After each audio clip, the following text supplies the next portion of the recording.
This is a legacy episode of the Lesbian Historic Motif Podcast, originally released as part of the Lesbian Talk Show podcast group. Some references may be obsolete. The show looks at lesbian-relevant themes in history and literature, has interviews and discussions about current historical fiction with queer female characters, including fantastic versions of the past, and presents new original historical fiction for your enjoyment.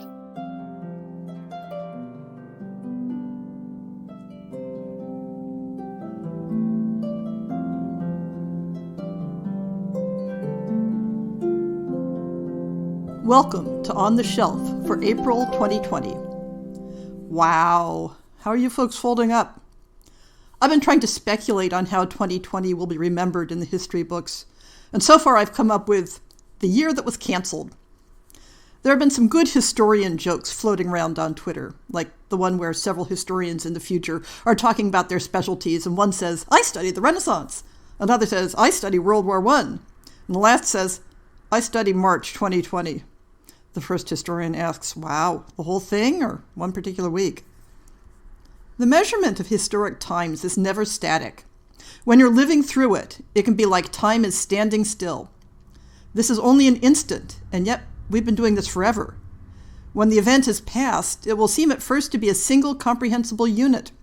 But beneath that illusion is the impossibly complex reality of the failures and successes and the inexorable forces for which failure and success have no meaning. History is always that complex.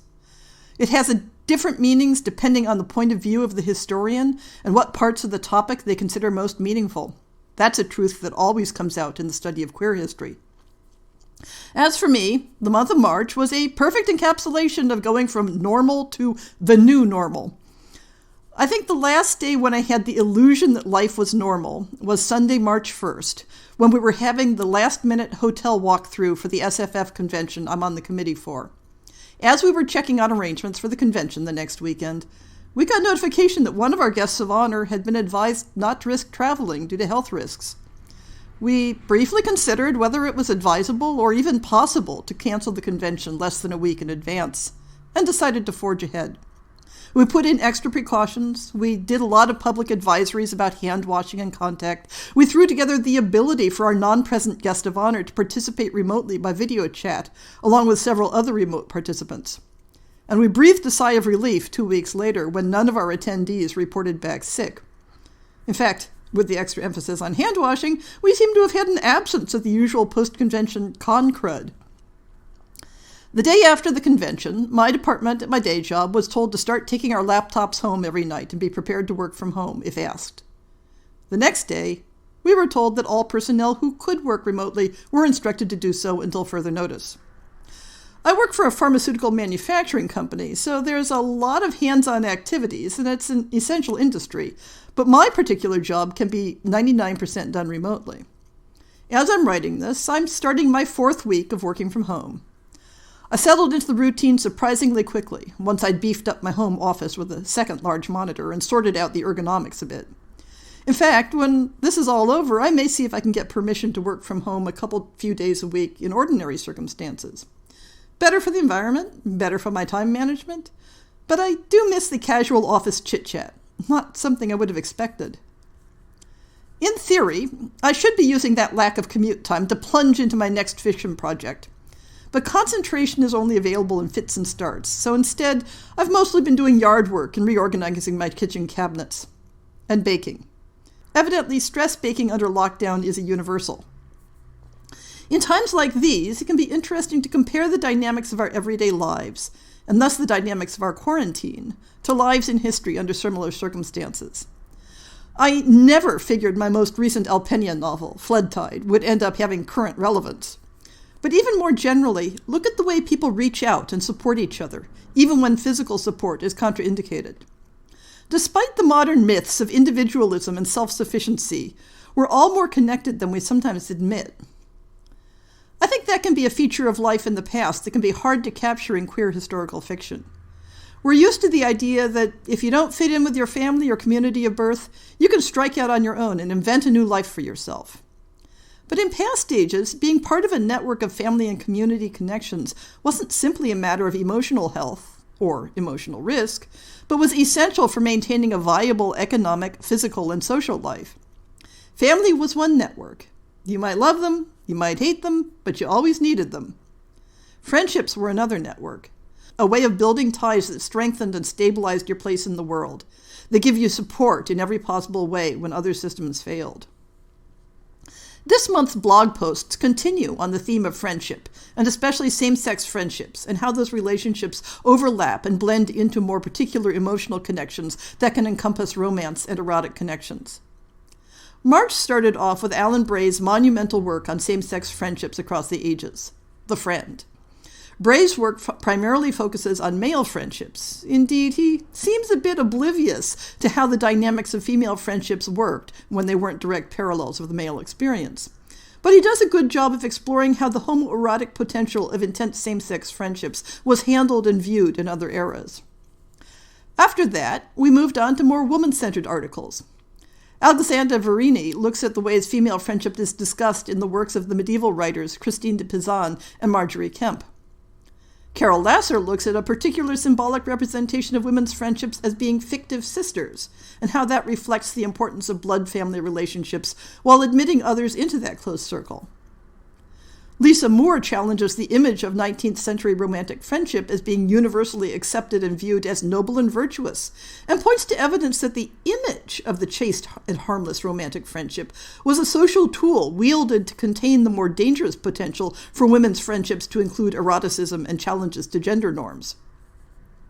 Moving on into April, Carol Smith Rosenberg steps back from trying to interpret the meaning of specific romantic friendships and looks at the larger context of women's homosocial relationships in The Female World of Love and Ritual, Relations Between Women in 19th Century America. The intense hothouse atmosphere of all-female educational institutions comes into focus in Martha Vikinas' look at English boarding school friendships, including the shifts over time in how schoolgirl crushes were viewed and discussed. Back when I was blogging Lillian Fodderman's Surpassing the Love of Men, I speculated on whether any of her views and opinions on the topic of romantic friendship had changed since the writing of the book.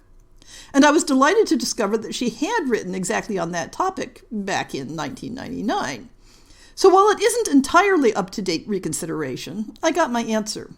Though, interestingly, the answer seems to be that Fodderman is bewildered at why so many people took away the impression of her work that I ranted and railed about, which was that she drew a bright dividing line between romantic friendships as inherently asexual and lesbian relationships which hadn't been invented yet. Then April concludes with Everly Gordon Bodek writing on salonières and bluestockings and how the French and English versions of the women's literary salon differed and why. This is a topic very near and dear to the hearts of my early 19th century characters. May will introduce a new thematic series in the blog, and I'll probably sum up an overview of the friendship material in a podcast at some point. How about the book shopping report? Since the vast majority of my book shopping is online, staying home hasn't affected it much. To support Powell's books while they aren't able to have the store open, I did some systematic hunting for items in my to-do list. But I'll talk about those in a later episode when they've arrived. Let's keep this segment to the books that have arrived during the past month.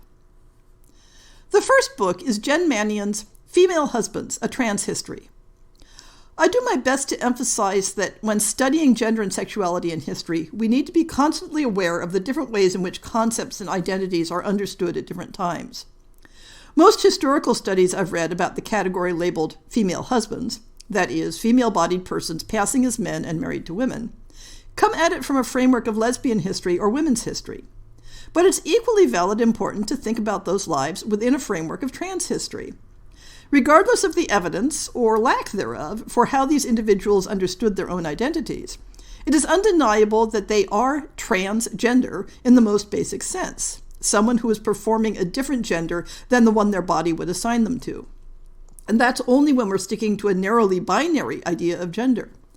I'm looking forward to reading and blogging this study that explicitly considers female husbands as a transgender concept and category.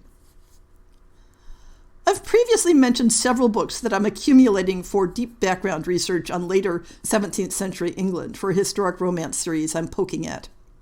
Alice Clark's Working Life of Women in the 17th Century was recommended as a good resource, despite being written in an era, the early 20th century, whose works don't always stand the test of time well. In addition to discussions of women's lives in different types of occupations and professions, it includes quotations from account books and descriptions of the era that give concrete substance to the dry facts. In 1636, Susanna Angel, widow, and Elizabeth, her daughter, an orphan, of the city of London, humbly prayed that they might, by their lordship's warrant, be permitted to land 14 barrels of powder now arrived, and also 38 barrels which are daily expected in the Fortune, a ship, they paying customs and to sell the same within the kingdom. One of the characters I've already sketched out is a widow carrying on the merchant trade of her late husband, and I love details like this. There really aren't clear dividing lines between the categories of nonfiction I buy. Since I'm doing this segment anyway, why worry about drawing distinctions? The previous book is tangentially related to a lesbian historic romance project, despite being an ordinary history book. But this next one is related only in being historic. I love collecting books on cuisine and dining from other eras and cultures, in part because food is such an important part of culture and makes for a fun scene setting in a story. In part because at various times in my life I've enjoyed cooking meals based in other eras. The Nimatnama manuscript came across my attention somewhat randomly on Twitter, and when I did a quick search I found a second-hand copy at a price suitable for an impulse buy. This is a culinary manuscript from late 15th century India, with influences from Persian cuisine. The copy I found has a facsimile of the original, with color plates for the illustrations, which helps in imagining how the food was served. It isn't a recipe book in the modern sense, with clear instructions, although some items do include measurements. Often there is just a list of ingredients and a title indicating the nature of the dish. There are also recipes for perfumes and descriptions of medical treatments, though we should understand all these as falling in a single cultural category of delights, which gives us another angle on understanding the culture. This month's author guest will be Adele Lane, talking about her Renaissance-era Da Vinci-inspired superhero romance, Merchants of Milan. I also expect to have another guest contributing to the book appreciation series, but I'll leave that unspecified since I haven't done the recording yet. And I also haven't started writing this month's essay, and I have to be honest that the world is a bit distracting at the moment, and I may end up reprising an older episode, so watch this space to see what I come up with. What books are coming out this month, or have come out recently and haven't been previously mentioned? Last month I was a bit worried that I didn't have any April books listed in my spreadsheet yet, but some turned up, along with a couple March books that I hadn't previously seen. The first March book looks unusual and intriguing, being a what-if story inspired by an Old Testament character. The Whoreson's Daughter by Celia Croteau from Ex Libris US. Chapters 11 and 12 in the Book of Judges recount how a rash vow forced the military victor Jephthah to sacrifice his beloved only daughter. While scholars agree that she was sacrificed, for centuries they have debated the exact nature of that sacrifice. Some argue that Jephthah's daughter was ritually killed on an altar, her throat slit like an animal's. Others maintain that she forsook marriage and motherhood to devote the rest of her life to serving her God. Whatever occurred remains a mystery. But might the unnamed young woman's too eager compliance have disguised more than submission to her father and her faith? Did she stray beyond the accepted norms for her day? What forbidden passions did she pursue? In her own quiet way, was she as reckless as her famous father? Pioneer Vengeance, a lesbian western, Pioneer Hearts Book 2, self-published by Becky Harris, is a sequel to a book that just came out a couple months ago and continues the story of the characters who met in that volume. Belle and Jean thought they had their happily ever after, but they should have known nothing is ever that easy on the frontier. They survived the elements and each other over the winter, learning to embrace feelings neither thought they'd ever enjoy again. Now that spring is here, it's time to head into town to resupply. Only they find trouble waiting for them in the form of Lennington, an underhanded crook who will do whatever it takes to get what he wants, and his path of destruction has run right through Belle's family. She never got along with her father, but when he dies at the hands of the town's newest outlaw, she knows one thing: she will have her vengeance. The only problem with her brand of frontier justice? Jean isn't thrilled about her new love going on a quest for revenge that might get her killed. A quest for revenge, a relationship on the rocks. Will Belle be able to keep everything she's gained, or will her quest for revenge ruin her best chance for happiness? Find out in Pioneer Vengeance, sequel to Pioneer Hearts. The next book has an interesting mix of characters, including a mute woman who is one of the romantic couple. I'd be interested to hear opinions on whether the disability representation is solid. It's kind of hard to tell from the cover copy. The book is All I See Is You by Lily Hammond from Sapphic Books. The heart has its own language. Summer in January. Birds with unknown songs. People with strange accents. In 1932, Eliza Sparrow walks straight off the boat from England to New Zealand into a nightmare. Unable to speak or write, and with the death of her mother during the village, Eliza is alone, without any means, without any hope, unless she meets someone willing to help her. Maxine and Ruth have opened their home to destitute women, sheltering those they can from the worst of the Depression. When they find Eliza, they are determined to aid and protect her. Never, though, did they think they'd have to protect Eliza from their dear friend Clemency. Like them, Clemency loves other women, but unlike the happily married Maxine and Ruth, Clemency is lonely, unable to find a lover she really connects with. When she meets Eliza, no one thinks it could be serious, and Clemency would simply be taking advantage of the speechless Eliza, her attraction never possibly other than a passing desire. No one took into account, however, that the heart has its own language, and it's one that Eliza can speak perfectly well. There are 2 April releases on my list. The first falls in the rather crowded field of Jane Austen spin-offs. Lucas by Elna Holst from 9 Star Press. In 1813, upon her marriage to Mr. Collins, the rector of Hunsford Parsonage, Charlotte Collins, née Lucas, left her childhood home in Hertfordshire for Kent, where she is set to live out her life as the parson's wife in an endless procession of dinners at Rosings Park, household chores, correspondence, and minding her poultry. But Mrs. Collins carries with her a secret, a peculiar preference, which is destined to turn all her carefully laid plans on their head.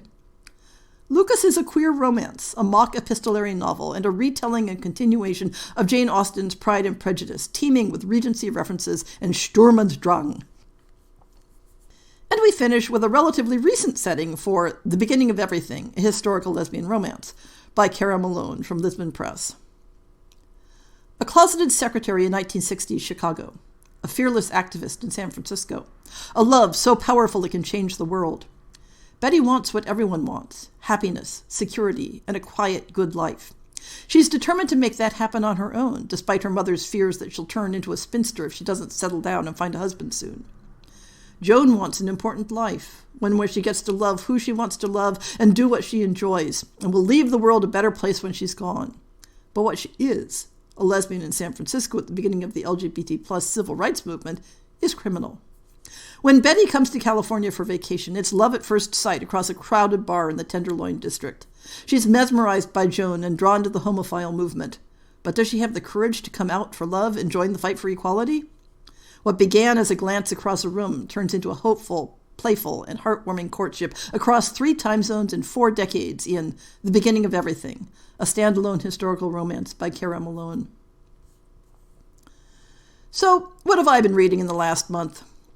I'm going to confess that this stay-at-home thing has completely knocked my fiction reading for a loop, because my most recent pattern has been to read fiction on my commute. No commute, no cue to rev up the e-reader. I have been reading a number of short works being put out as an open Patreon account, the Decameron Project. Just as Boccaccio's original Decameron was framed as a group of people sheltering from the plague and telling each other stories to pass the time, this project, organized by Maya Chabra, Joe Walton, and others, present a new short story or novel excerpt every day, framed as 2 characters sheltering from COVID-19 in an empty library. Donations to the Patreon raise money for an Italian charity, and a number of well-known science fiction and fantasy authors have contributed works for it, although some not quite as well-known because they accepted one of my unpublished short stories for it. So if you're interested in reading my queer Arthurian story inspired by the Romance of Silence, check it out and consider subscribing.